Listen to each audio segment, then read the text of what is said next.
പ്രിയ VBG Ramji തൊഴിലാളികളെ, എല്ലാവർക്കും നമസ്കാരം. എല്ലാവരും സുഖമായിട്ടിരിക്കുന്നു എന്ന് കരുതുന്നു. അപ്പോൾ നമ്മുടെ പുതിയ പ്രൊജക്റ്റിലേക്ക് നമ്മൾ കാലെടുത്ത് വെച്ച് കഴിഞ്ഞു അല്ലേ? Viksit Bharat guarantee for Rozgar and Ajeevika mission Gramin VBG റാംജിയിലേക്ക് നമ്മൾ പ്രവേശിച്ചു കഴിഞ്ഞു. അപ്പോൾ ഇനി നമുക്ക് അതുമായിട്ട് ബന്ധപ്പെട്ടിട്ടുള്ള ഒരു കാര്യമാണ്. ഇനി ഞാൻ പറയുന്ന കാര്യങ്ങൾ നിങ്ങൾ വളരെ കൃത്യമായിട്ട് വളരെ ശ്രദ്ധാപൂർവം വീക്ഷിക്കേണ്ട ഒരു കാര്യമാണ്. കാരണം നമ്മുടെ ജോലിയെ സംബന്ധിച്ചിട്ട് നമ്മൾ ഇനി മുതൽ ചെയ്യുന്ന കാര്യങ്ങൾ നമ്മുടെ ജോലിയെ ബാധിക്കുന്ന ഓരോ കാര്യങ്ങളായിരിക്കും. അപ്പോൾ ഇനി നമുക്കിങ്ങനെ ചെറിയ ചെറിയ വിവരങ്ങളൊക്കെ ഇങ്ങനെ കിട്ടിക്കൊണ്ടിരിക്കുകയാണ്. അപ്പോൾ അതുകൊണ്ട് തന്നെ ഞാനിനി കുറച്ച് സമയം നിങ്ങളുമായിട്ട് സംവദിക്കാൻ വരും. അപ്പോൾ നിങ്ങൾക്ക് വളരെ പ്രധാനപ്പെട്ട കാര്യങ്ങളായിരിക്കും ഞാൻ നിങ്ങളുമായിട്ട് സംവദിക്കുക. അതുകൊണ്ട് തന്നെ പരമാവധി എന്ത് ചെയ്യുക വെച്ചാൽ നമ്മുടെ ഈ ചാനൽ നിങ്ങളെന്ത് ചെയ്യാം, ഇടുന്ന കാര്യങ്ങൾ ഞാൻ അത്യാവശ്യം നമുക്ക് ബന്ധപ്പെട്ട കാര്യങ്ങൾ മാത്രമേ ഇടൂ. അതുകൊണ്ട് നിങ്ങൾ എന്ത് ചെയ്യുക, അത് മുഴുവനായിട്ടും ഒന്ന് കേൾക്കാനുള്ളൊരു സമയം ഉള്ളപ്പോൾ മാത്രം കേൾക്കുക. അത് കൃത്യമായിട്ട് നിങ്ങളെ ജീവിതത്തിൽ ഉപകരിക്കുന്ന കാര്യമായിരിക്കും. അപ്പോൾ ഇപ്പം ഞാൻ വന്നിരിക്കുന്നത് അതുപോലെ തന്നെ വളരെ പ്രധാനപ്പെട്ട കാര്യമാണ്. കാരണം നമ്മുടെ പുതിയ ഭരണസമിതിയൊക്കെ വന്നതിന് ശേഷം ഗ്രാമസഭകൾ എവിടെയും വിളിച്ചിട്ടുണ്ടാവില്ല. അപ്പോൾ എന്തായാലും ഈ മാസം എല്ലായിടത്തും ഗ്രാമസഭകൾ വരാൻ പോവുകയാണ്. അപ്പോൾ നമുക്ക് തൊഴിലുറപ്പിൻ്റെ ഗ്രാമസഭ അല്ലെങ്കിൽ കൂടി നമ്മൾ എന്ത് ചെയ്യണം, ഗ്രാമസഭകളിൽ സജീവമായിട്ട് പങ്കെടുക്കണം എന്നുള്ളതാണ്. കാരണം ഇനി മുതൽ നമ്മൾ പഴയ ഗ്രാമസഭകളിലൊക്കെ ചെയ്ത പോലെയല്ല, നമ്മുടെ പ്രവൃത്തികൾ ഇനി ഗ്രാമസഭയായിട്ട് ബന്ധപ്പെട്ടിട്ട് അല്ലെങ്കിൽ പഞ്ചായത്തുമായിട്ട് ബന്ധപ്പെട്ടിട്ട് അംഗീകരിച്ച വർക്കുകൾ മാത്രമേ ഇനി നമുക്ക് ഉണ്ടാവുള്ളൂ. നമ്മൾ സാധാരണ ഇന്ന വർക്ക് എന്ന് പറഞ്ഞിട്ട് കൊടുക്കും പോലെയല്ല. ഈ മാസം ചേരുന്ന നമ്മുടെ ഗ്രാമസഭ ഉണ്ട്. അപ്പോൾ ഈ മാസം മിക്ക സ്ഥലങ്ങളിലും ഗ്രാമസഭ ഉണ്ടാവും. അപ്പോൾ അത് പുതിയ പ്രവൃത്തികൾ ഏറ്റെടുക്കുന്നതായിട്ട് ബന്ധപ്പെട്ട് വ്യക്തിഗത ആക്ഷൻ പ്ലാൻ ഉണ്ടാക്കണം.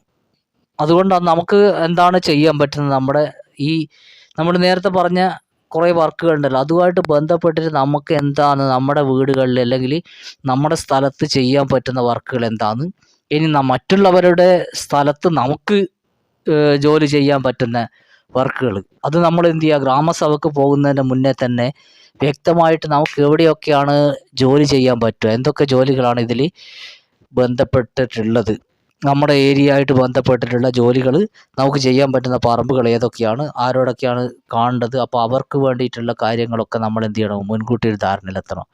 പിന്നെ വ്യക്തിഗതമായിട്ട് നമുക്ക് ചെയ്യാൻ പറ്റുന്ന സംഭവങ്ങൾ, പിന്നെ നമ്മൾ ഈ ആക്ഷൻ പ്ലാനിൽ വ്യക്തിഗതമായിട്ടുള്ള പ്രവൃത്തികൾ ഏറ്റെടുക്കണം വെച്ചിട്ടില്ലെങ്കിൽ നമുക്ക് ഇനി ആ പണികളൊന്നും ഉണ്ടാവില്ല.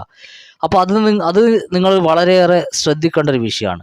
പുതിയ പ്രവൃത്തികൾ ഏറ്റെടുക്കണമെങ്കിൽ ഗ്രാമസഭയിൽ എന്ത് ചെയ്യണോ, ഓരോ വ്യക്തിയുടെയും പേര് വെച്ചുകൊണ്ട് തന്നെ കൃത്യമായിട്ടുള്ള ആക്ഷൻ പ്ലാൻ തയ്യാറായിട്ട് സമർപ്പിക്കേണ്ടതുണ്ട്.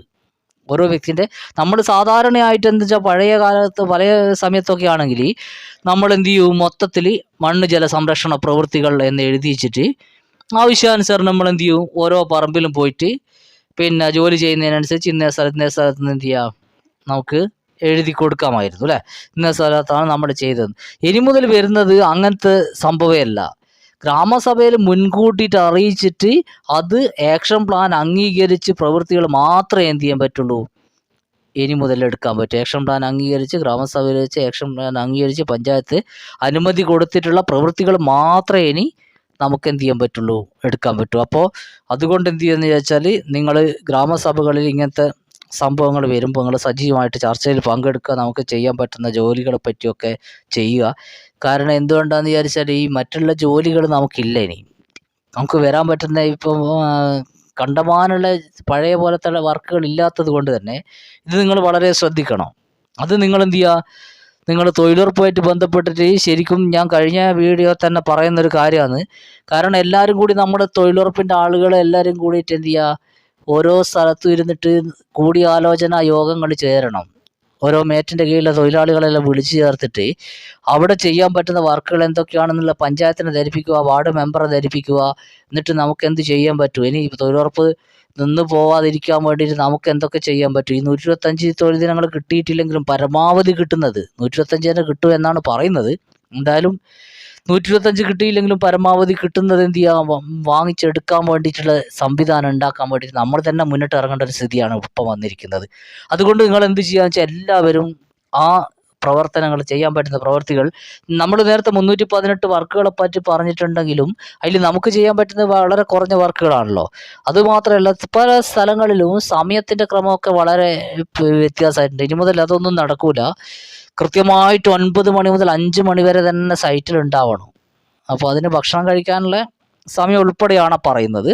എന്തായാലും 9 മണി മുതൽ 5 മണി വരെ സൈറ്റിൽ ഉണ്ടാവണം എന്നത് കർശനമായിട്ട് നിർദ്ദേശം വരികയാണ്. അപ്പോൾ ഇങ്ങനെ കുറേ കാര്യങ്ങൾ എന്ത് ചെയ്യുക, പറയാൻ വേണ്ടിയിട്ടാണ് ഞാൻ ഇന്ന് വന്നിട്ടുള്ളത്. പിന്നെ അതേപോലെ തന്നെ എന്ന് വിചാരിച്ചാൽ നമുക്ക് ഇപ്പോൾ ഇനി ഞാൻ വരുന്ന സമയത്തൊക്കെ നിങ്ങൾക്ക് ചെറിയ ചെറിയ കാര്യങ്ങൾ ഇങ്ങനെ എന്ത് ചെയ്യുക, നിങ്ങളുടെ അടുത്ത് തരുന്നതായിരിക്കും. ഇപ്പം അതേപോലെ തന്നെ ഈ പിന്നെ BBG റാംജിയിൽ വന്നിട്ടുള്ള ഒരു കാര്യമായിരുന്നു കാർഷിക വിളവെടുപ്പുമായിട്ട് ബന്ധപ്പെട്ടിട്ട് 60 ദിവസം നമുക്ക് ലീവ്, പണി ഉണ്ടാവില്ല എന്നുള്ളത്.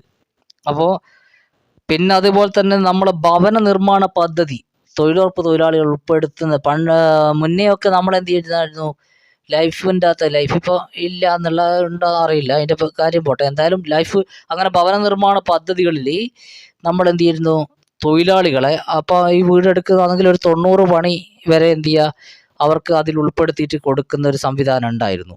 അപ്പോൾ ഇപ്പോൾ അത് ഈ BBG റാംജിയിൽ നിന്ന് അത് എടുത്തു കളഞ്ഞിട്ടുണ്ട്. അപ്പോൾ ഈ 2 സംഭവങ്ങൾ, അതായത് കാർഷിക വിളവെടുപ്പിന് 60 ദിവസത്തെ ലീവ് വേണ്ട. കാരണം എന്താ വെച്ചാൽ കേരളത്തെ സംബന്ധിച്ചിടത്തോളം അങ്ങനെ പ്രത്യേകിച്ചൊരു ലീവ് എടുത്തിട്ട് 60 ദിവസം കാർഷിക വിളവൊന്നും എടുക്കുന്ന സ്ഥിതി ഇല്ലാത്തത് കൊണ്ട് തന്നെ നമ്മളെ ഏരിയയാണ്, എല്ലാ ഏരിയയെ കുറിച്ചല്ല എനിക്ക് പരിചയമില്ല. പല ഏരിയയിലും എന്തില്ല, കേരളത്തിൽ പല ഏരിയയിലും അങ്ങനെ 60 ദിവസമൊക്കെ ലീവ് എടുത്തിട്ട് ചെയ്യേണ്ട വർക്കുകൾ ഇല്ലാത്തതിനാൽ എന്ത് ചെയ്യുന്നു, പിന്നെ നമുക്കതിൻ്റെ ഒരു ആവശ്യമില്ല. നമുക്ക് ചെയ്യുന്ന സമയത്ത് വിളവെടുപ്പ് ഉണ്ടാകുമ്പോൾ, ഇപ്പം നെല്ല് കൊയ്ത്തിനും അങ്ങനത്തെ സമയത്തൊക്കെ ഉണ്ടാകുന്ന സമയത്തല്ലേ, പ്രധാനപ്പെട്ട സമയത്ത് നമുക്ക് എന്ത് ചെയ്യുക, അത് ലീവ് എടുത്തിട്ട് ചെയ്യുക. അപ്പോൾ നമുക്ക് എന്ത് ചെയ്യുക, ഒരു മാസത്തോട് അടിച്ചാൽ അടുത്ത് കുറേ സമയം എടുക്കുമല്ലോ കിട്ടും. അതിൻ്റെ ഗ്യാപ്പിൽ എന്ത് ചെയ്യുക, വർക്ക് ചെയ്യാവുന്നതേ ഉള്ളൂ. അപ്പോൾ അത് ആ കാര്യവും പിന്നെ ഭവന നിർമ്മാണ പദ്ധതിയിൽ നമ്മളെ തൊഴിലാളികൾക്ക് ആ പഴയ പോലെ തന്നെ എന്ത് ചെയ്യണോ, തൊഴിലാളികൾ ഉൾപ്പെടുത്താനുള്ള കാര്യങ്ങളൊക്കെ പിന്നെ ഏതായാലും അനുഭാവപൂർവ്വം കേന്ദ്ര ഗവൺമെൻറ് പരിഗണിക്കും എന്നുള്ളതാണ് നമുക്കിപ്പോൾ കിട്ടിയിരിക്കുന്നൊരു വിവരം. അതിലൊക്കെ സംഭവം എന്ത് ചെയ്യും, നമുക്ക് അതൊക്കെ ഒഴിവാക്കി 60 ദിവസത്തെ ലീവൊക്കെ ഒഴിവാക്കിയിട്ട് ഭവന നിർമ്മാണ പദ്ധതിയിൽ ഉൾപ്പെടുത്തി അങ്ങനെ കാര്യങ്ങളൊക്കെ കിട്ടും എന്നാണ് നമ്മുടെ പ്രതീക്ഷ. ഇളവ് കിട്ടാനാണ് സാധ്യതയുള്ളത്. അപ്പോൾ എന്തായാലും എന്ത് വെച്ചാൽ നമുക്ക് കുറേ കാര്യങ്ങൾ സംസാരിക്കാനുണ്ട്. ഓരോ വിഷയവുമായിട്ട് ഞാൻ വരുന്നുണ്ട്. കാരണം വെച്ചാൽ ഇപ്പം നമ്മൾ ഫസ്റ്റ് പറഞ്ഞത് ഇത് ഏറ്റവും ഇമ്പോർട്ടൻ്റ് ആയിട്ടുള്ള കാര്യമാണ്, ആരോടും മറന്നു പോകാൻ പാടില്ല. എന്തായാലും എന്ത് ചെയ്യണമെന്ന് ചോദിച്ചാൽ നിങ്ങൾ ഗ്രാമസഭകളിൽ പങ്കെടുക്കുക. അതേപോലെ തന്നെ നമ്മൾ 318 ജോലികളുടെ ലിസ്റ്റ് ഉണ്ടാക്കിയിട്ടുണ്ടല്ലോ, അത് നിങ്ങൾ എന്ത് ചെയ്യുക, നിങ്ങൾ അതിൽ പറ്റുന്ന, നിങ്ങളെ ഏരിയയിൽ പറ്റുന്ന ജോലികൾ എന്തൊക്കെയാണെന്നുള്ളത് നിങ്ങൾ തന്നെ കണ്ടുപിടിക്കണം. കാരണം ഓരോ പ്രദേശത്തുള്ള നമ്മൾ പൊതുവായിട്ടുള്ള ഒരു ലിസ്റ്റ് ആയിരിക്കും ഇത്. പിന്നെ ഇന്ത്യ മൊത്തമുള്ള ജോലികളെ പറ്റിയാണ്. കാരണം കേരളത്തിന് മാത്രമായിട്ടുള്ള സംഭവം അല്ലാത്തത് കൊണ്ട് തന്നെ മൊത്തത്തിലുള്ള ജോലികളാണ് ഇപ്പോൾ ഇതിൽ പറഞ്ഞിരിക്കുന്നത്. അപ്പോൾ കേരളത്തിൻ്റെ സ്ഥിതി എന്ത് ചെയ്യുക, പൂർണ്ണമായിട്ട് നമുക്ക് അറിയാൻ പറ്റൂ. അപ്പോൾ നമ്മൾ എന്ത് ചെയ്യണം, നമ്മുടേതായിട്ടുള്ള പ്രദേശത്തുള്ള ജോലികൾ ഇതിൽ എന്തൊക്കെയുണ്ട് അല്ലേ. ഇനി എന്തായാലും എന്ത് ചെയ്യുക, നമുക്ക് ഏതൊക്കെ മേഖലയിലേക്ക് വരും. അപ്പോൾ ഇത് പതിയെ പതിയെ ഇതിലും എന്ത് ചെയ്യും, മാറ്റങ്ങൾ വരും.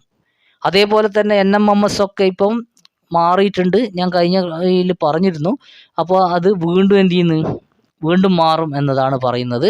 അപ്പോൾ എന്തായാലും മാറ്റങ്ങളൊക്കെ നമ്മൾ ഉൾക്കൊണ്ടുകൊണ്ട് നമ്മുടെ പുതിയ പണിയുമായിട്ട് ബന്ധപ്പെട്ട് നീങ്ങുക തന്നെയാണ് വഴിയുള്ളൂ. എന്തായാലും അതേപോലെ തന്നെ 401 വേതനം അല്ലേ, 401 വേതനം കിട്ടും എന്നുള്ള പറയുന്നുണ്ട്. അപ്പോൾ അതുകൊണ്ട് നമുക്ക് കുറച്ചൊരു ആശ്വാസം ഉണ്ടാവും.